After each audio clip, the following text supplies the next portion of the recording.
हिंदुओं पर जितना अत्याचार हुआ है, उनके मंदिर तोड़े गए, उनके घर तोड़े गए, लड़की को जबरन उठा करके गाड़ी में बिठा कर लोग ले गए, ये सबसे बड़ी निंदनीय है। आरक्षण लागू हुआ था बांग्लादेश में, उसको सुप्रीम कोर्ट ने खारिज कर दिया और फिर भी वहाँ अपदस्थ करने के लिए ये आईएसआई और जमायते इस्लामी ने जिस तरह षड्यंत्र रचा। सर लेकिन आप कांग्रेस के वरिष्ठ सदस्य हैं और लगातार आपकी जो पार्टी है वो कहीं ना कहीं भारत में माइनॉरिटी को ही पक्ष लेती है, माइनॉरिटी का ही पक्ष लेती है और आप बांग्लादेश में जो घटनाक्रम चल रहा है वो हिंदुस्तान के लिए, आगामी भविष्य की राजनीति के लिए भी अच्छा नहीं है, क्योंकि वहाँ जो तख्ता पलट हुआ है उसमें जमायते इस्लामी और आईएसआई का इसको हाथ है। लेके ना ही राहुल गांधी की ना ही विपक्ष के किसी भी नेता को लेकर बांग्लादेश पे तो कोई ऐसा बयान नहीं आ रहा है, ऐसा हमने नहीं सुना। अभी तो पूरा विश्व का ही नहीं आ रहा है। नमस्कार, आप देख रहे हैं टाइम्स ऑफ काशी और मैं हूं गोलू।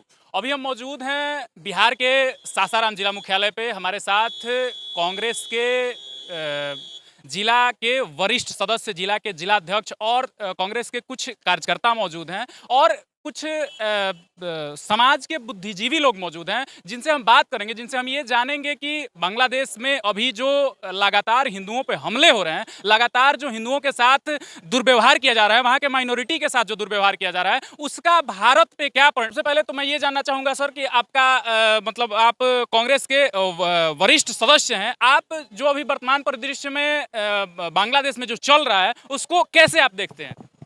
बांग्लादेश में जो घटनाक्रम चल रहा है वो हिंदुस्तान के लिए, आगामी भविष्य के राजनीति के लिए भी अच्छा नहीं है, क्योंकि वहाँ जो तख्ता और वैसे लोग हैं जो भारत से हमेशा शत्रुता रखना चाहते हैं।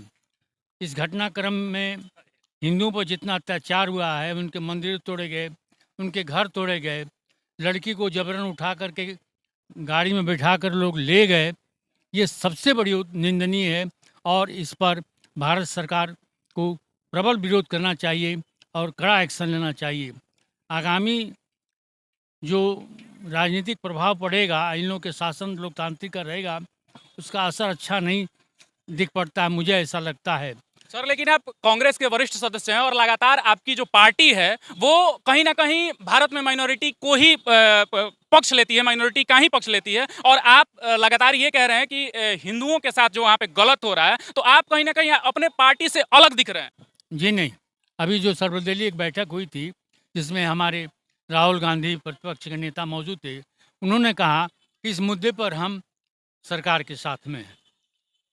इसको लेके ना ही राहुल गांधी की ना ही विपक्ष के किसी भी नेता को लेके बांग्लादेश पे तो कोई ऐसा बयान नहीं आ रहा है, ऐसा हमने नहीं सुना। अभी तो पूरा विश्व का ही नहीं आ रहा है। हालांकि विश्व को इसमें हस्तक्षेप करना चाहिए था, जिस प्रकार गाजा में लोगों ने किया, तो उस प्रकार और सब विश्व के जितने देश हैं उनको हस्तक्षेप करना चाहिए था, जो नहीं हुआ। और ये सरासर निंदनीय है किसी अल्पसंख्यक पर, जहाँ के उस देश में लोग हैं, उस पर अत्याचार किया जाए। अच्छा, इसका भारत पे क्या प्रभाव पड़ेगा?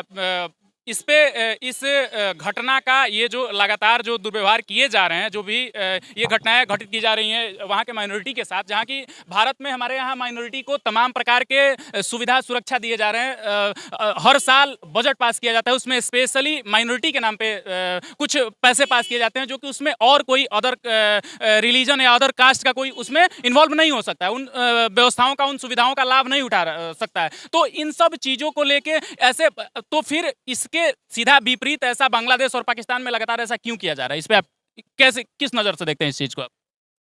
वहाँ जो आरक्षण लागू हुआ था बांग्लादेश में, उसको सुप्रीम कोर्ट ने खारिज कर दिया और फिर भी वहाँ अपदस्थ करने के लिए ये आईएसआई और जमायते इस्लामी ने जिस तरह षड्यंत्र रचा, वो निंदनीय है। वो हिंदुस्तान को अच्छी निगाह से देखना नहीं चाहते हैं और पाकिस्तान की मिली भगत से जो सत्ता परिवर्तन हुआ, वो आगामी हिंदुस्तान के लिए अच्छी बात नहीं है। तो आप क्या चाहते हैं वर्तमान में, भारतीय नेता को या फिर नेता प्रतिपक्ष को या फिर प्रधानमंत्री को उस घटना को देख के क्या कदम उठाने चाहिए? आप क्या चाहते हैं? भारत ने एक समिति बनाई है हमारी सरकार ने, और इस पर कड़े कदम उठाना चाहिए और उनके हितों की रक्षा के लिए भारत सरकार को आगे आना चाहिए मैं यही कल्पना करता हूँ। अच्छा, सीए और एनआरसी जो लाया गया था उसमें एक स्पेसिफिक एक रिलीजन को नहीं रखा गया था, मुस्लिम को नहीं रखा गया था, मुस्लिम कम्युनिटी को नहीं रखा गया था। तो उस सीए और एनआरसी का विरोध लगातार कांग्रेस भी कर रही थी और आप ये कह रहे हैं कि ये कहीं ना कहीं आप भाजपा के एजेंडों के पक्ष में नजर आ रहे हैं, तो फिर इस पर आप क्या कहना चाहेंगे? नहीं, भाजपा के एजेंडों के पक्ष में हम नहीं आ रहे हैं। आपकी पार्टी तो सर कहीं ना कहीं सीए और एनआरसी का विरोध कर रही थी। वो कुछ बिंदु पर विरोध कर रही है, पूरा उसका विरोध नहीं, कुछ बिंदु पर वो असहमत है। उसका कहना है कांग्रेस का कि सहमति से कोई भी सीए और चाहे एनआरसी के नियम बनाए जाएं, उस पर वो ज़्यादातर वो इच्छुक है। जैसा कि आप देख रहे थे